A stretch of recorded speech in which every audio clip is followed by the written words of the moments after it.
am Chyn Yu Rung. I am the Awakening Foundation. My position is the Secretary General, and we are a feminist group in Taiwan. Our work mainly focus on we initiate reforms because we are a non-governmental organization, and we initiate reforms concerning policies and the legislations, and we try to better our society to ensure women's rights and gender equality. Awakening Foundation established in 1982, and back then we are a magazine publisher at first, and we transformed into a foundation in 1987. The establishment of Awakening Foundation is intertwined with the history of the democratization process in Taiwan, because in 1980s we are actually under martial law, and we are not a democratic country back then.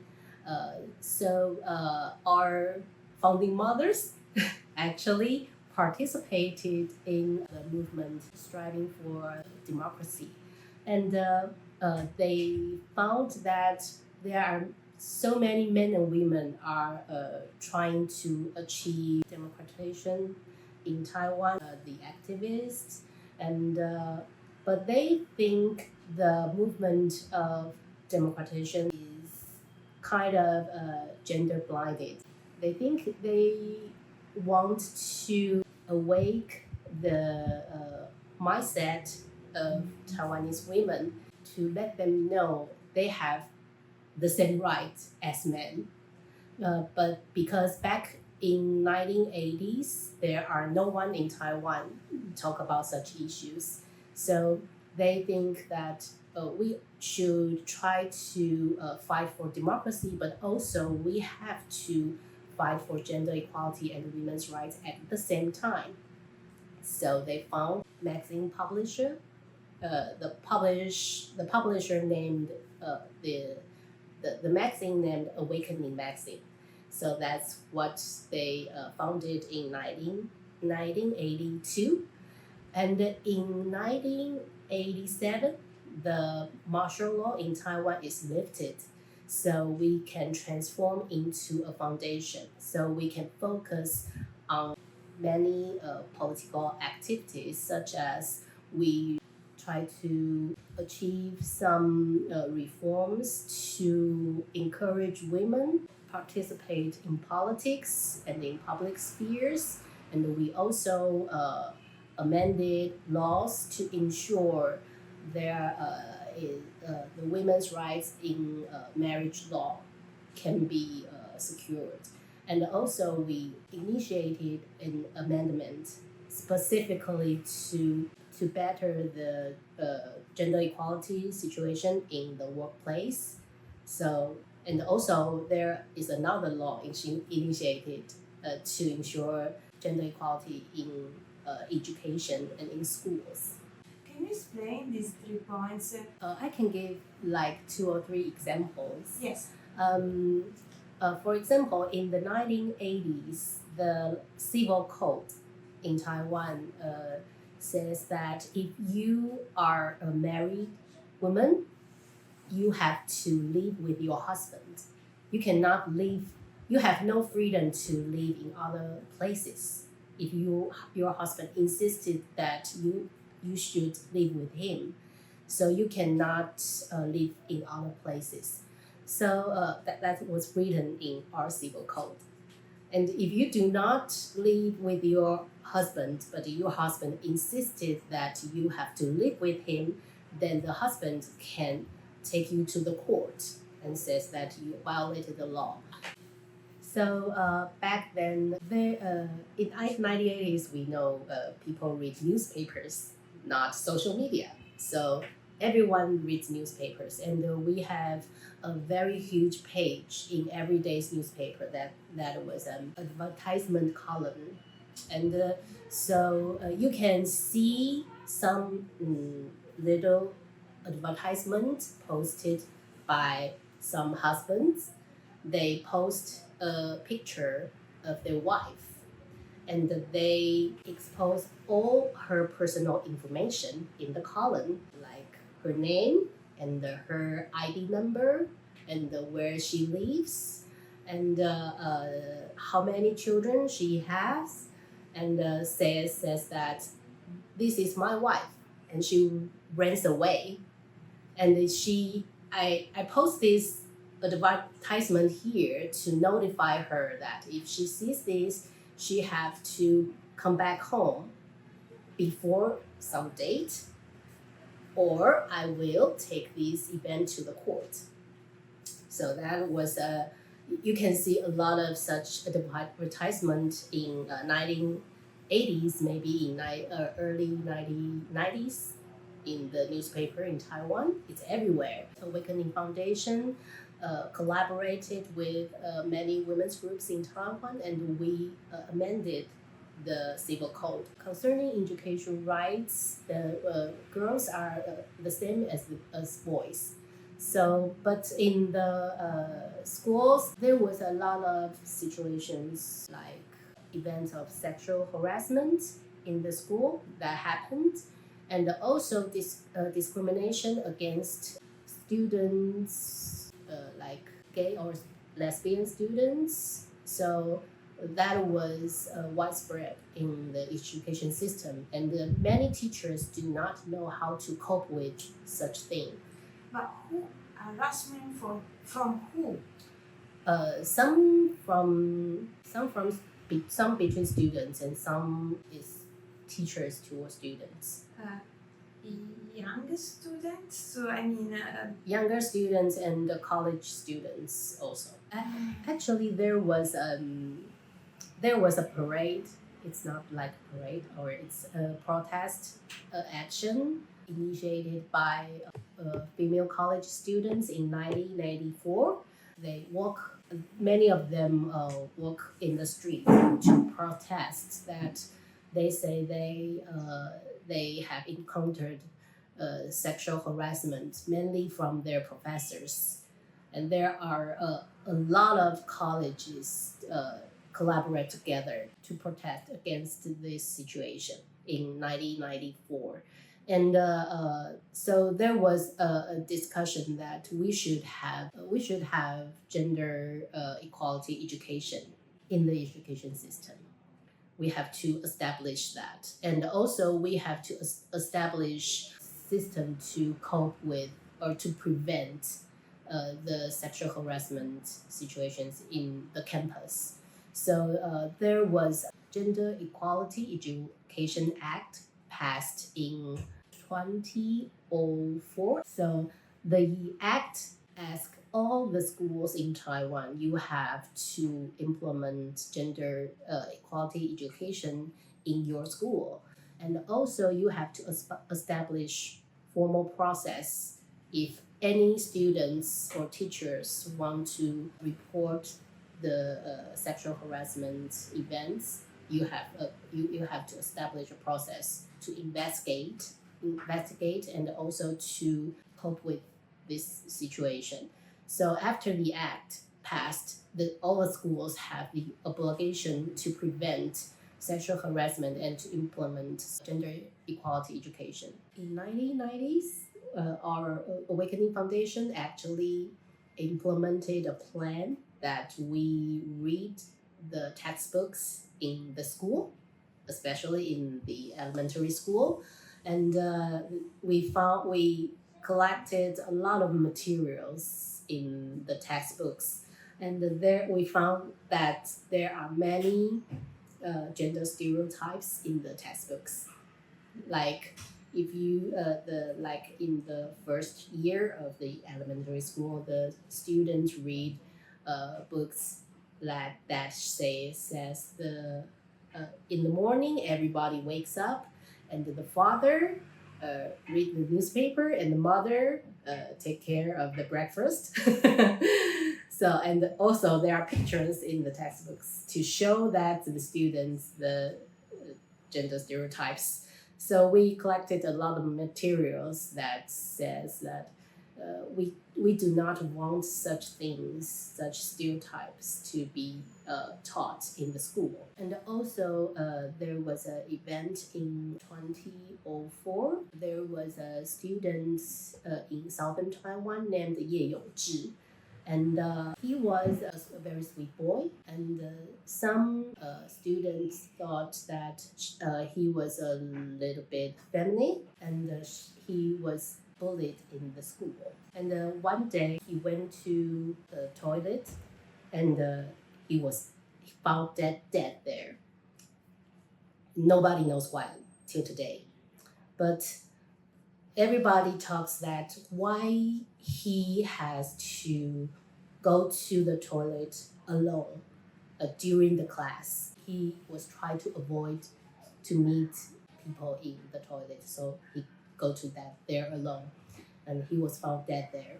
So this event reminds everyone in Taiwan that gender equality education is very important, because it has, if you do not focus on that, you might violate the rights of education of a student and maybe their lives. So that event has raised the process to pass the Gender Equality Education Act in Taiwan.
Many magazines about the law on same-sex marriage and the possibility to adopt children. Can you explain how you arrived to this law, to this change?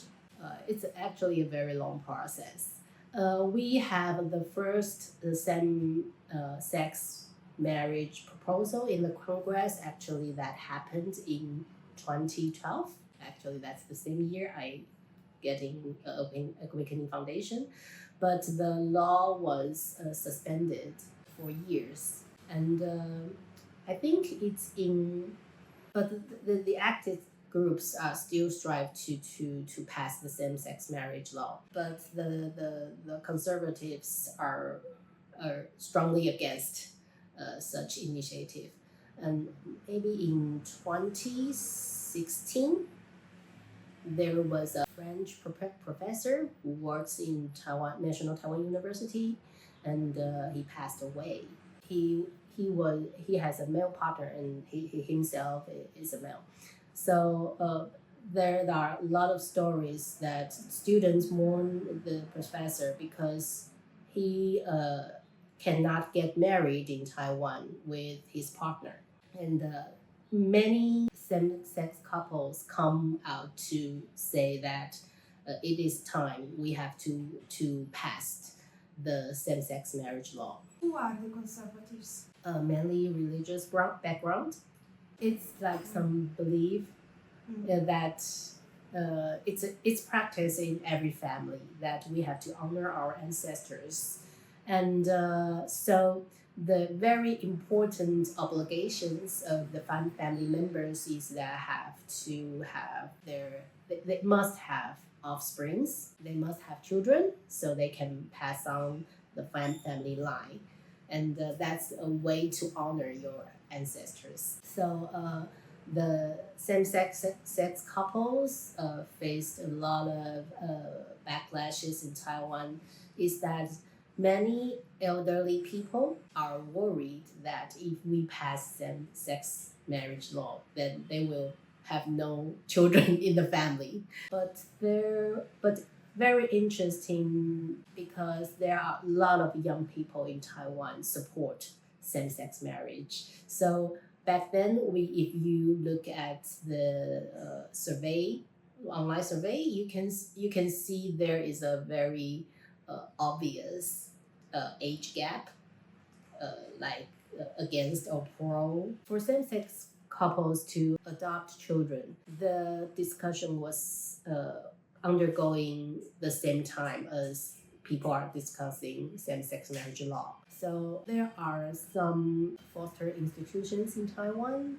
They come out first to say that, from the point of view of their profession, they think same-sex marriage couple can be good parents as heterosexual couples. So there was also a debate to debate that if same-sex couple can be foster parents, because under Taiwanese law, if a child is born, then the birth mother is deemed the mother of the child, and also if the mother is in marriage, then the mother's husband is deemed the child's father. So if you are a same-sex couple, and then if you you're a lesbian couple, then one of them give birth to a children, then the birth mother is the mother. It's okay. It's no question. But the problem is that the other mother cannot establish a relationship with the child. So the other mother has to undergo a process to adopt the child. So they have to undergo this process, and this process may take half a year or over 1 year. Then they can legally be parenting children. Many same-sex couple in Taiwan go overseas to have children. They might do surgery, artificial technology to get pregnant overseas because it's still not legalized in Taiwan. So they get pregnant in another country and they come back to Taiwan. In which countries do they go?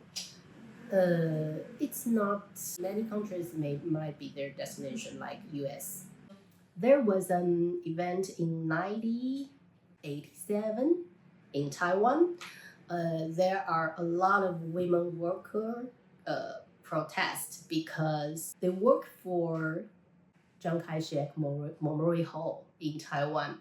It is a place that to memorize the founding father of Republic of China. So it is situated in Taipei City. And back then, it was very important place that the national leader meet with foreign guests. The job of these women are to receive the guests and make introductions. And they signed with Sun Yat-sen Memorial Hall. They signed their labor contract, and their contract says that if these workers, if these female workers get married, or if they have children, they have to quit their job, themselves. You have to quit your job yourself. And if you pass 30 years old and you have not yet get married or not have yet have a child, then also you have to quit your job. So that was written in their labor contract. But it is not, the contract is actually, it's not an exceptional case in Taiwan back then, because many employers signed such contract with their female workers back then, especially banks, financial systems. Many female workers signed such contract. And so they come to the street and they protest. They think it is gender discrimination. And Awakening Foundation, our board member, also support them. And many of our board members are college professors and lawyers. And some of our board members, lawyers, they read the labor contract and they try to find some clauses in our law system to see if they can get these cases to the judicial system. But they cannot find any clauses that says it's unlawful. So our board members formed a team in our foundation, and then they wrote a law draft called now called Gender Equality Employment Act, and they drafted this law amendment in 1988, and they push it to the Congress to try to persuade the Congress to pass this law. But the process is very long. It takes more than 10 years. So this law actually passed in 2002. So we have now a Gender Equality Employment Act in Taiwan. And the act forbids any gender discrimination in the workplace. So if you are in a job interview, and if you recorded that the employers ask you if you are female, if they ask that, do you have any plans to get married or to have children? Then if you recorded they say such a thing, you can take it to the court. Then the court will say, no, you cannot say such a thing, so you violated the law. Taiwan's Me Too movement happened last year, so it's 2023. So it's a bit of late compared to other countries. But actually, when like in US and many Europe countries when they have Me Too movement, in Taiwan actually we ask ourselves why Taiwan do not have a Me Too movement. But the movement happened in 2023. But there was a background actually. The background is that in the first month of 2024 is our presidential election, and it's a very huge election, a very huge event in Taiwan. So during the last year, their election has a very heated situation in Taiwan. And also under that situation, there was a show, a drama in Taiwan, aired in Taiwan. It can be seen on Netflix, and it called. I didn't remember the English name, but in Chinese it is 人选之人. And the drama actually is a kind of a political drama and depicted a fictional party in Taiwan. And it has a very specific gender sensitive point of view concerning that drama. So it is told the story that how female works in a political party strive for her work and her life, and how she participates in public debate and in election. And the show also depicts some sceneries of sexual harassment in the political arena, and it actually echoes some women's experiences in Taiwan. At the same time, they got into a controversial situation because they nominated male politician who is actually not under their party, but they collaborated with him, but he has a history of sexual violence. So it caused huge trauma, especially in DPP under the women workers works for DPP. So there was a woman who worked for DPP, and she posted her experience of sexual harassment during her when she works for DPP, and she also depict how DPP handle this situation after she told her superior that the sexual harassment event, and it is not handled very well. So there was a huge backlash on the internet, and then many women started to come out to talk about their experience of sexual harassment. So it was lasted months, like 3 or 4 months. Many women talk about their stories on the internet, and some of the sexual harassment happened in the campus, but mostly the stories we can find, they happened in the workplace. And also some cases are, you can say it is a serious sexual violence crime. So but the some of them said that before the Me Too movement, they are afraid to even talk about their story, but they started to have the courage to come out to say these stories. And many celebrity, mainly men, are named that they are they are who conducted the Sexual Harassment Act. Kuomintang is considered a comparatively conservative party in Taiwan. It has a history that ruling under an authoritarian.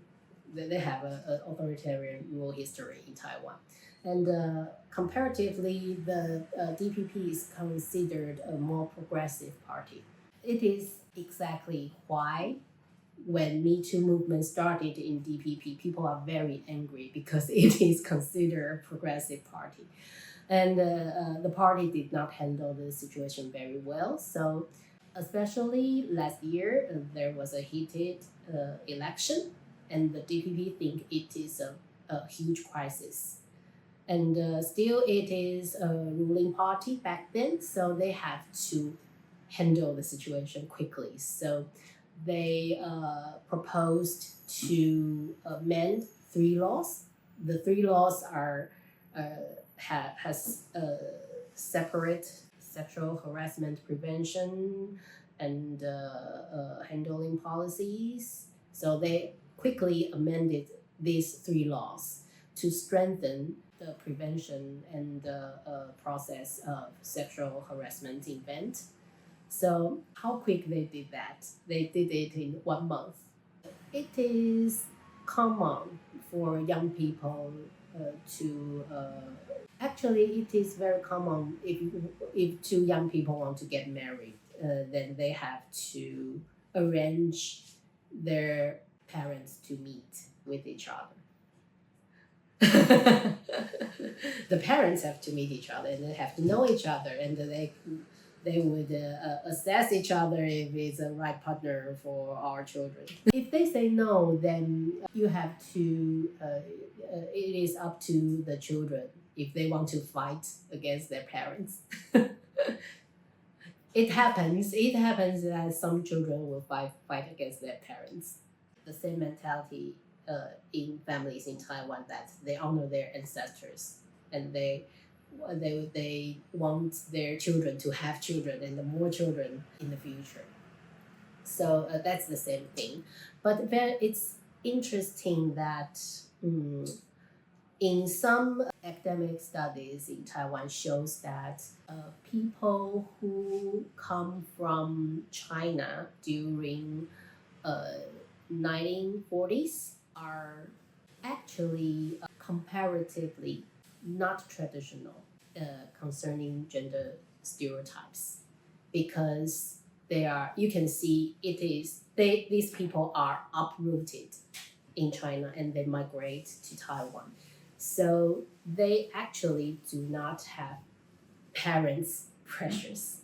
Traditionally, the Chinese family value boys more than girls. They give boys more education opportunities and more. If you have a job opportunity in the family, then you give to the boys first. But from the migrant families, they tend to treat boys and girls alike. But mainly because they do not have the previous generations pressures. Because in Chinese society, they value their ancestors and they want to have children's generations after generations. It is bounded to the land of the family. So you have to pass on your generation in this land. But these people left their land. And so they come into a society that they do not know much about. But in practice, they are comparatively, they can treat their children, the boys and girls, equally. I have a child, a girl, she's 5 years old. And I studied in political science, and my thesis is actually concerning long-term care service governments in Taiwan. But I took some courses in college concerning gender issues and gender studies, and I become very interested, and I think the women's rights is cause I can participate, so I came to work in Awakening Foundation. Before I get married, I dated my now husband over 10 years, and our parents never met during this process. And my mother was very anxious because she never met the boy's mother. So my mother asked me that if you want to get married, I have to meet his mother. So we arranged their meet very, very late. And it is considered not common because once they met, then like the next month we get married. So our daughter is married to someone we are not very familiar with, and she's so anxious. So you can see the common role of parents in their child's marriage. So it's very interesting. Are you worried or scared or about the political situation and the pressure from China? Yes, of course, we are worried, but because we still have to face that every day. There is another country they have a goal that might someday they want to invade our country. That makes us worried, and also we know that they have a lot of policies toward Taiwan that. Some of the policies that attracted especially young people to like offer a China dream to Taiwanese young people to say that if you are friendly with China, then we can give you various opportunities. So they try to spread some false informations in Taiwan. That's our everyday. You open the news, then it is hard for us to say that is this a false information or is it a real information. So it has we think it is have a bad influence, especially toward our public discussion. So of course the situation makes us worried. So that's why we think we have to do more works to ensure the value of equality and freedom and democracy in Taiwan. Especially, we think that like our organization are focusing on gender equality. We think it is very important because in China, the the dictatorship actually are very afraid feminist movement in China.